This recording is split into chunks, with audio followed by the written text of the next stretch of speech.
اعوذ باللہ من الشیطان الرجیم بسم اللہ الرحمن الرحیم. میں منظور احمد گنائی, ٹیچر اپر پرائمری اسکول لون محلہ کانٹ پورہ. بچوں امید ہے آپ خیریت سے ہوں گے. آج کا جو ہمارا ٹاپک ہے 8th کلاس کے لیے, 8th کلاس سائنس. بچوں آپ کو بخوبی واقف ہے کہ ہم آج پڑھ رہے ہیں reaching the age of adolescence. تو اس سے پہلے ہم نے پڑھا ہے چیپٹر 4 میں ریپروڈکٹیو آرگانز ان ہیومنز. تو بچوں آپ کو اس بات کی پتہ ہونی چاہیے کہ سیل جو ہے وہ بیسک یونٹ آف لائف ہے, یعنی ایک آرگنزم سیل سے ہی سٹارٹ ہوتا ہے. تو اگر ہم سیل کی ڈیفینیشن دیکھیں گے واٹ از سیل, تو اس کی ڈیفینیشن ہے بیسک یونٹ آف لائف. تو بچوں جب سیلز آپس میں کمبائن ہو جاتے ہیں تو ٹیشو بن جاتا ہے. جب ٹیشو کمبائن ہوتے ہیں تو ایک آرگن بن جاتا ہے. تو ہمارے جسم میں بہت سارے آرگانز ہوتے ہیں, چاہے وہ انٹرنل آرگان ہیں یا ایکسٹرنل آرگانز ہوتے ہیں, باہر کے آرگن یا اندر کے آرگن ہوتے ہیں. اگر ہم انٹرنل آرگانز لیں گے تو اس میں ہم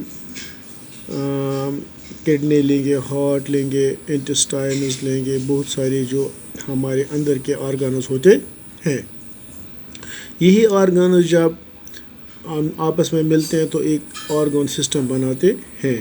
تو ہمارے جسم میں بہت ساری آرگن سسٹمز ہیں, جیسے کہ ریپروڈکٹیو سسٹم ہے, ایکسکریٹری سسٹم ہے, ڈائجسٹیو سسٹم ہے, سیکلٹن سسٹم ہے, نروس سسٹم ہے, بہت ساری سسٹمز ہیں.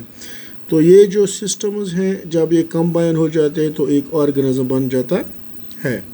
یعنی ایک آرگنزم میں بہت سارے سسٹمز ہوتے ہیں. اگر ان میں سے ایک سسٹم نہیں ہوگا تو ایک انسان اینیمل بالکل انکمپلیٹ ہوتا ہے. تو یہ جو سارے سسٹمز ہونے کے باوجود تب انسان کمپلیٹ ہوگا جب اس کے پاس سارے سسٹمز ہوں گے.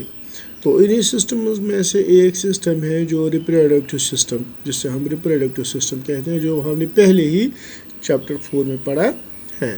یہ ایک ریپروڈکٹیو سسٹم ایک ایسا سسٹم ہے جس سے ہم بچے دے سکتے ہیں, یعنی the process by which living beings produce of their own kind. Reproductive system ایک ایسا سسٹم ہے جس میں آپ اپنے ہی جیسے ایک اینیمل آرگنزم بچہ دے سکتا ہے.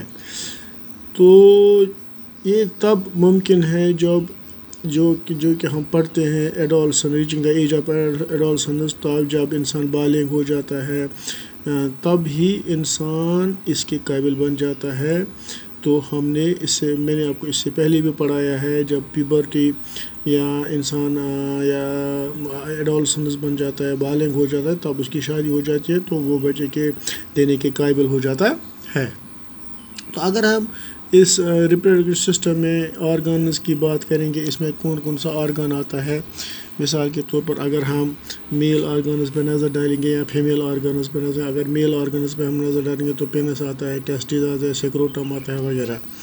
اگر ہم فیمیلز پہ نظر ڈالیں گے تو اس میں آتا ہے فیلوپین ٹیوب, ویجن آتا ہے, اووریز آتا ہے, یوٹرس وغیرہ آتا ہے. تو یہ سسٹم سارے جب کمپلیٹ ہوگا انسان کو, جب یہ تب ایک انسان مکمل ہو سکتا ہے. تو بچوں آج اتنا ہی ہو گیا. تو صبح انشاءاللہ ہم اس سے آگے پڑھیں گے پیبرٹی یا اس میں کون سے چینجز آتے ہیں. تو ہم جب انسان پیبرٹی میں داخل ہو جاتا ہے تو اس میں کون سے چینجز آتے ہیں, تو کیسے انسان ایک بچہ دے پاتا ہے. باقی وسلام.